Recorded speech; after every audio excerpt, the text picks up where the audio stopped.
Hola, Dios bendiga. Venimos leyendo el capítulo 17 de Hechos de los Apóstoles, capítulo 17.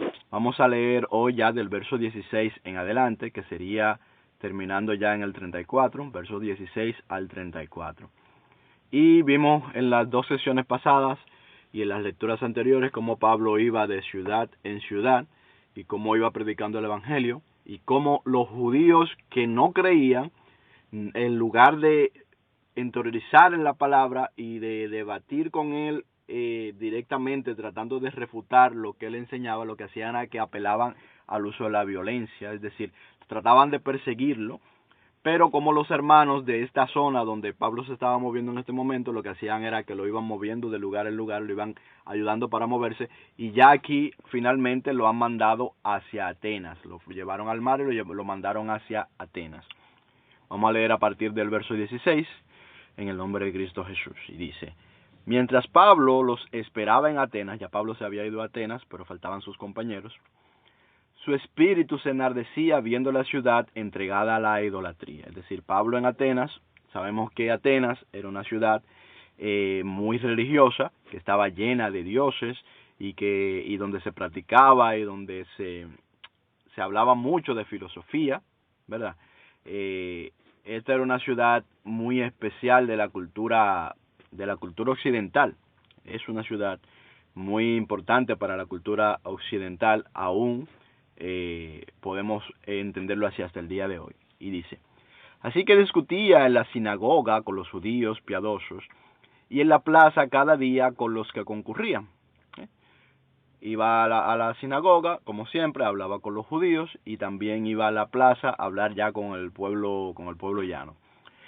Y algunos filósofos de los epicúreos y de los estoicos disputaban con él. Y unos decían: ¿qué querrá decir este palabrero? Y otros: parece que es predicador de nuevos dioses, porque les predicaba el evangelio de Jesús y de la resurrección. Ya esto que está hablando aquí los epicúreos, estos no son judíos, ¿de acuerdo? Sino que estos son filósofos. En Atenas había muchos filósofos, diferentes grupos de filósofos. Y estos, viendo la predicación en la plaza abiertamente de Pablo, decían: pero ¿qué es esto de lo que usted está hablando? No tenían un background, no sabían de dónde venía esta doctrina, de dónde venía de qué Dios era del que estaban hablando. No conocían, pero él estaba hablando de Jesucristo, bajo el contexto claro que ya tenía el judaísmo, que venía del judaísmo. Seguimos leyendo y dice: y tomándole, le trajeron al Areópago, diciendo: ¿podremos saber qué es esta nueva enseñanza de que hablas? Bien. Fíjate que estos, no habiendo conocido a Jehová, tenían también un espíritu, por lo menos en principio, un poco parecido al de los bereanos, porque ellos tenían sus dioses y realmente sí eran paganos, pero tenían un espíritu un poco parecido. El de los bereanos, el de los de Berea, era, vamos a decir, más noble aún, porque ellos conocían de Jehová. Y cuando se tiene una doctrina ya muy enraizada de lo que es el judaísmo, de lo que es la ley, la religión de obras sobre Jehová, ¿verdad? Es decir, esa cultura tan fuerte, es un poco más difícil que alguien venga a hablarte de Jesucristo. Ese es el contexto de la situación en la que yo estaba. Sin embargo, los de Berea, eran muy abiertos a por lo menos escuchar y analizar, investigar. A ver, el Pablo dice, a ver la palabra, es como escudriñarlo todo y retener lo bueno. Eso es lo que dice, escudriñarlo todo y retener lo bueno. Los de Berea hacían eso. Pero los griegos, los filósofos, tienen un espíritu en este lugar más o menos parecido, porque ¿qué es lo que ellos dicen?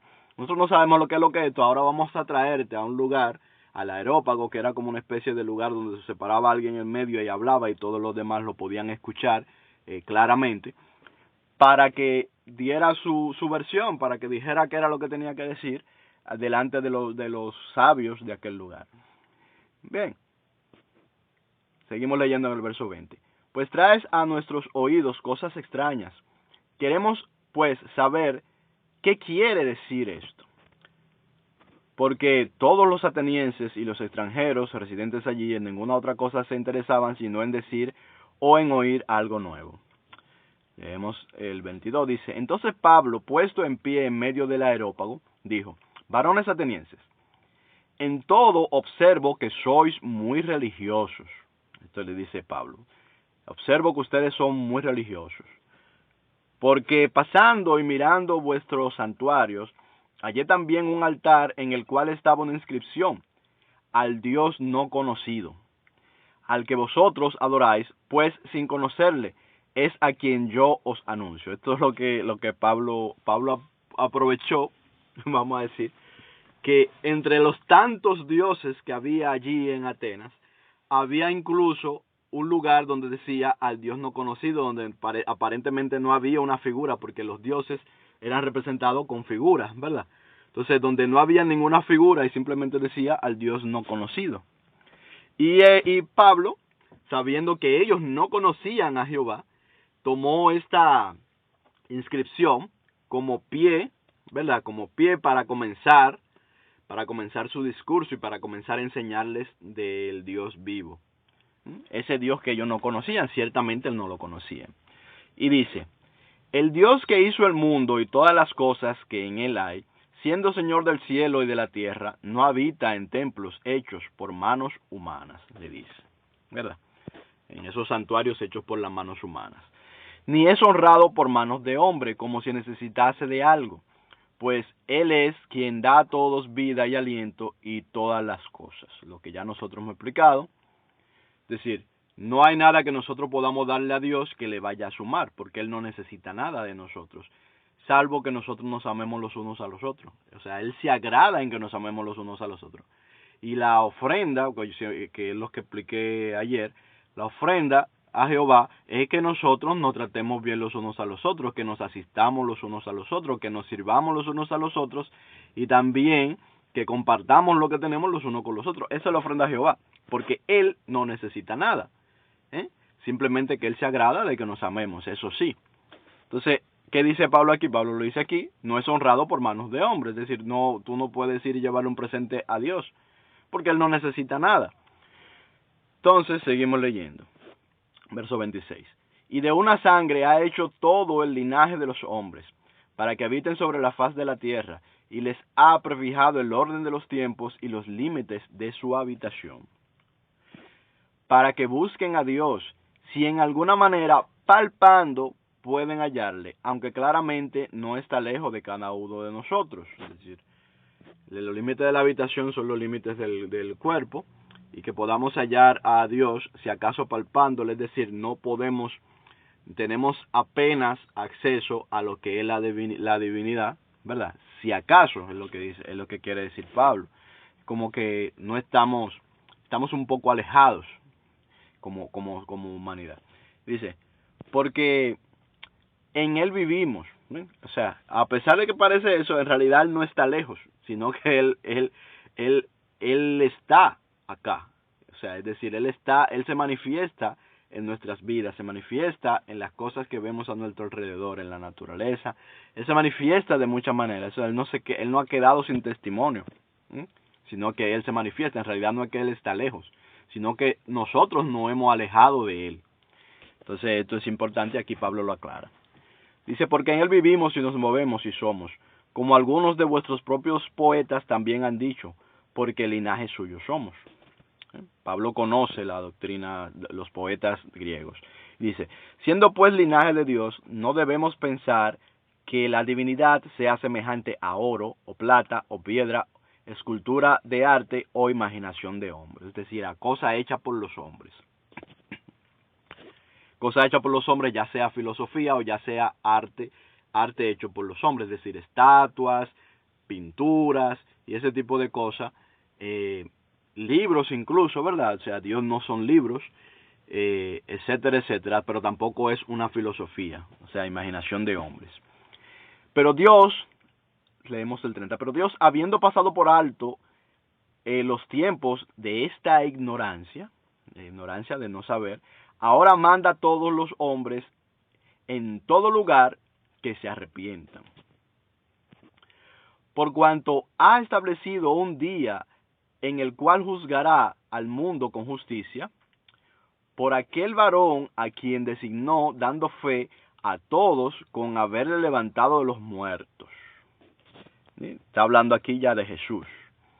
Pero cuando oyeron, o sea, cuando ellos escucharon, cuando oyeron lo de la resurrección de los muertos, que habló de resurrección de los muertos, se estaba refiriendo a Jesús, cuando habló de esto, algunos se burlaban de Pablo, y otros decían, ya tú iremos acerca de esto otra vez, es decir, vamos a quedarnos hasta aquí y ya tú volverás y nos hablarás de estos asuntos en otro momento. Y otros simplemente se burlaban porque le hablaba de la resurrección de los muertos. Y así Pablo salió de en medio de ellos. Mas algunos de ellos creyeron, juntándose con él, entre los cuales estaba Dionisio el Areopagita, una mujer llamada Damaris y otros con ellos.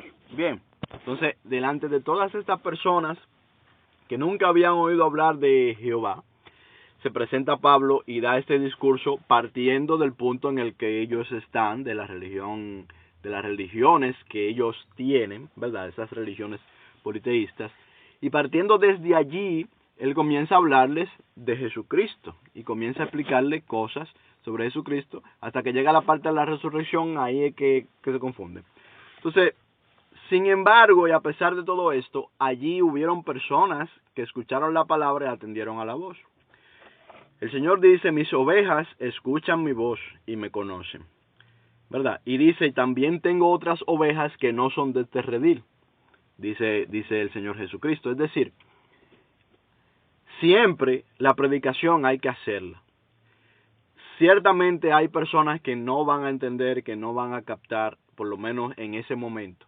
Pero la predicación hay que hacerla como quiera, porque también siempre van a haber gente que van a escuchar. Puede haber uno, pueden haber dos, pueden haber tres que escuchen, y pueden haber dos o tres que el Espíritu Santo ya los tenga preparados para recibir esa palabra, o que contigo, con esa palabra, los esté preparando para recibir otra palabra en el futuro, con esa semilla, vamos a decir, sembrada. Entonces, la palabra hay que predicarla, aunque la gente no necesariamente la tenga que entender en el momento, ¿verdad? O no todos la vayan a entender en el momento. La predicación es algo que viene que nosotros tenemos que entender que es obra de Dios, no nuestra. Por lo tanto, nosotros no tenemos que estar midiendo necesariamente los resultados inmediatos que nosotros tenemos que ver de la predicación. Hay una lectura que leemos que dice Pablo, cuando se está hablando algunos hermanos, unos dicen que son de Apolos, otros dicen que son de Pablo, otros dicen que son de Silas, y él los reprende por esto, porque dice, ok, en realidad tú no eres de Pablo, tú no puedes ser de Pablo, ni de Silas, ni de Apolo, somos de Jesús. Entonces hay uno que hace una parte de la obra, y otro que hace otra obra, y otro que hace otra obra, y cada quien predica a Jesús, ¿verdad? Pero del que da el crecimiento es Jesús. Es decir, el que tiene su asunto es Él. O sea, nosotros simplemente somos gente que hemos creído en Él y que estamos a su servicio y hacemos el servicio de lo que Él nos manda, pero la obra es de Él, no nuestra. Entonces, si la obra es de Él, nosotros simplemente tenemos que hacer lo que Él nos manda hacer, que es predicar la palabra, y predicar el evangelio, escudriñar las palabras, lo que Él nos manda hacer. Eso es lo que tenemos que hacer. Aunque nosotros no veamos necesariamente lo que nosotros con nuestra mente podríamos querer ver, pero es que no se trata de eso. A nosotros se nos mandó a anunciar, no se nos mandó a obligar a la gente a creer lo que nosotros creemos. No se nos mandó ¿cómo se dice? Sí se nos mandó, ¿verdad?, a amar a la gente aunque no crean lo que nosotros creemos. Eso sí se nos mandó, que los amemos aunque no crean, incluso aunque sean nuestros enemigos. Eso sí que Jesús nos lo mandó. Pero también nos mandó a llevar una palabra por todo el mundo y predicarla y exhortar a los hermanos y a los que no son hermanos, a los que no creen todavía también. Entonces, esa es nuestra tarea. Ya Dios se encargará del resto, el Espíritu. Nosotros no podemos hacer el trabajo del Espíritu Santo. Me refiero, no en el sentido de que nosotros, la obra que hacemos sí es por el Espíritu Santo, pero nosotros no somos el Espíritu Santo. Es decir, nosotros no vamos a hablar al Espíritu de la persona, es el Espíritu Santo que le va a hablar en su momento, según su sabiduría, según la condición de la persona. Entonces, nosotros predicamos, nosotros hacemos lo que tenemos que hacer, y ya Dios se encarga de lo demás. Ese es el asunto, eso es lo que quiero dar a entender. Dios se encarga de los demás. Dios tiene a gente en todos los lados, en todos los grupos. Dios tiene a gente, a esas ovejas que le conocen, que escuchan su voz. Por más metido en cualquier filosofía que estén, van a terminar escuchando su voz. Él las conoce y ellas le van a conocer cuando le escuchen. Entonces estemos tranquilos, solamente hagamos lo que se nos ha mandado a hacer, no desmayemos, ¿verdad? Y sigamos en la obra. Dios les bendiga mucho, nos vemos en otra lectura comprensiva de la Biblia.